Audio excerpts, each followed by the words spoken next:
Alors, je m'appelle Raphaël, j'ai 34 ans et je suis à Singapour depuis 11 ans et 3 mois.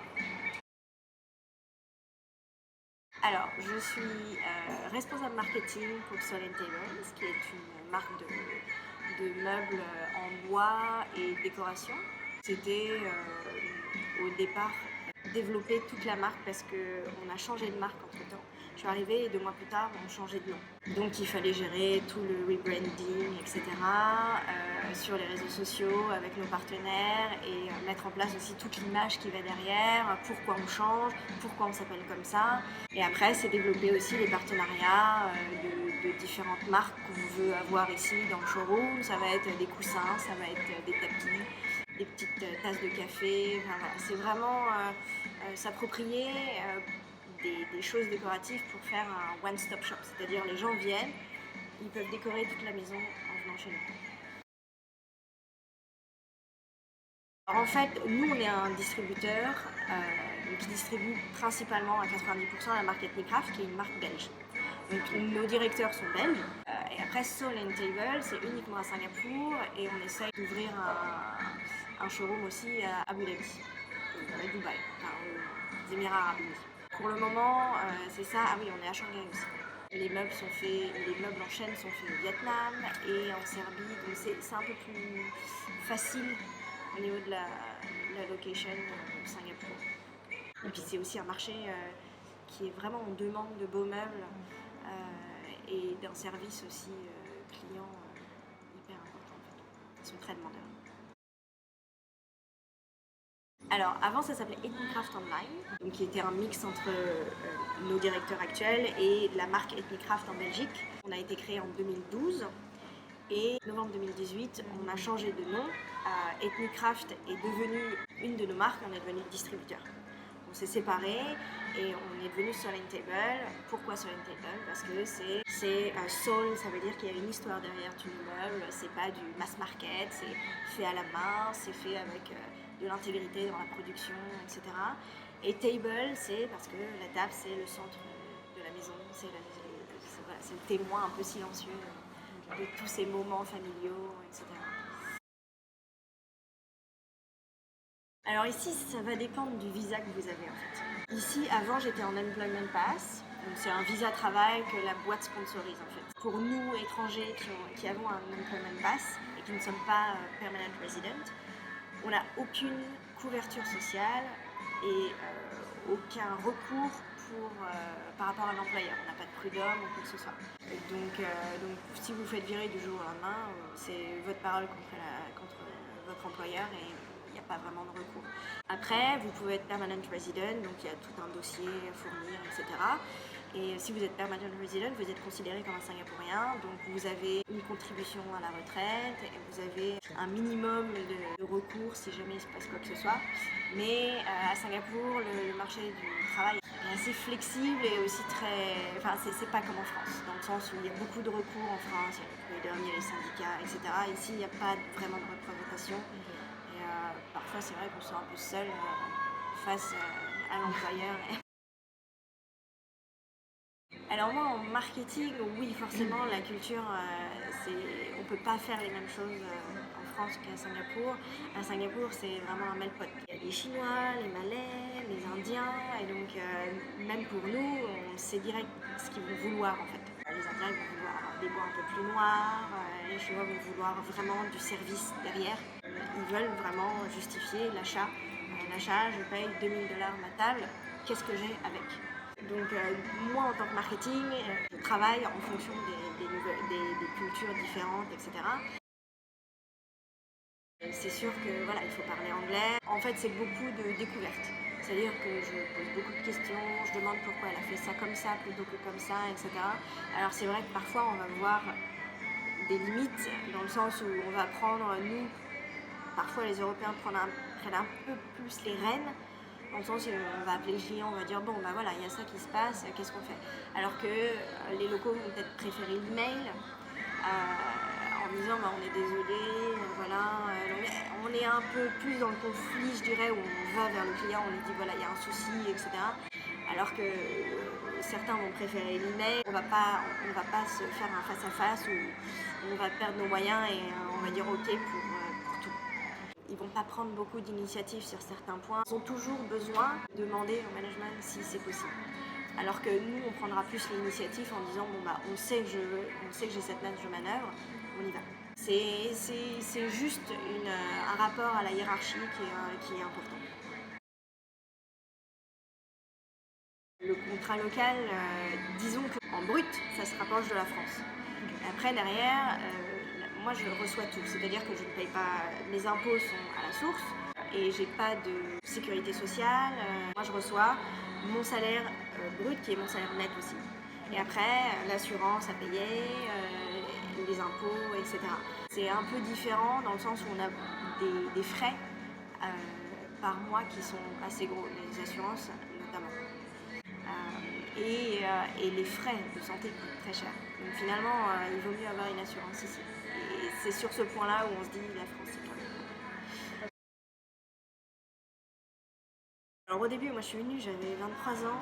C'était un peu difficile parce qu'il n'y avait pas Facebook à l'époque, il n'y avait pas tous les réseaux sociaux. L'arrivage des réseaux sociaux a fait beaucoup. Après, aux communautés françaises, il y a beaucoup de choses qui sont faites pour la communauté. Il y a beaucoup d'events franco-français et le monde est petit en fait. C'est hyper rapide. Après, avec les locaux, c'est un peu plus difficile. J'ai eu la chance de travailler pour des boîtes françaises, mais avec une équipe totalement locale. Et c'était vraiment chouette parce que j'ai pu vraiment voir leur mode de vie, voir comment ils fonctionnaient. Niveau professionnel, si tu n'as pas de réseau, c'est difficile. Donc il faut beaucoup faire networking, les events de networking. Et puis il faut rencontrer un maximum de gens. LinkedIn marche très bien ici.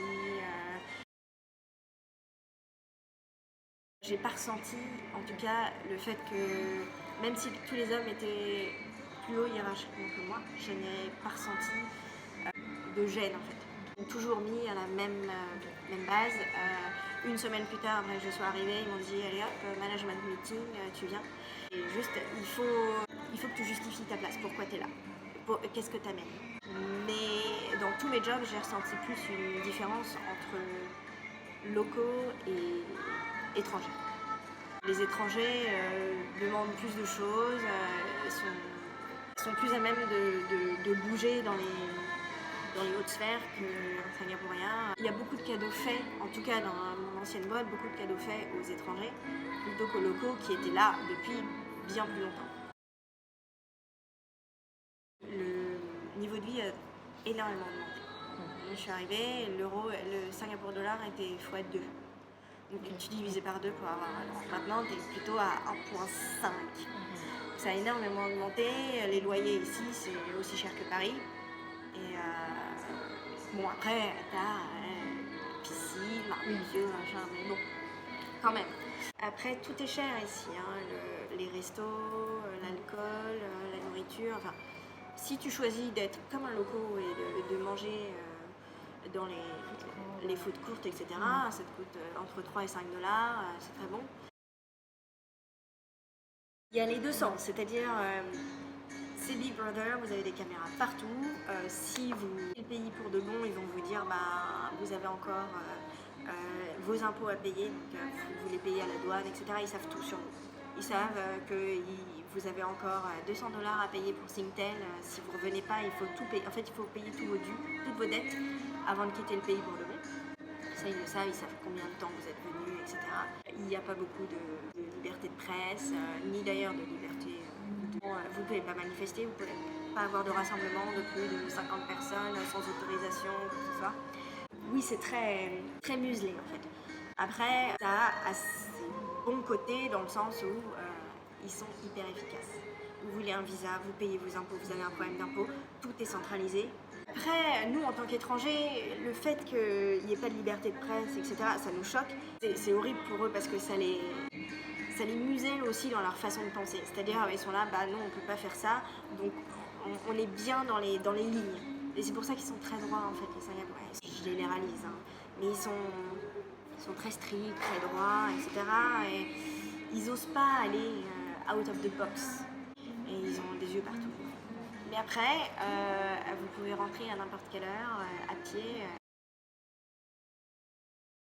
Il faut bien étudier le marché, essayer de faire marcher son réseau justement pour contacter des gens, leur poser les bonnes questions, comment ça marche, comment on va faire pour trouver du boulot, combien c'est, le niveau de loyer, etc. Avoir un budget en tête, parce que mine de rien, Singapour c'est top mais c'est cher.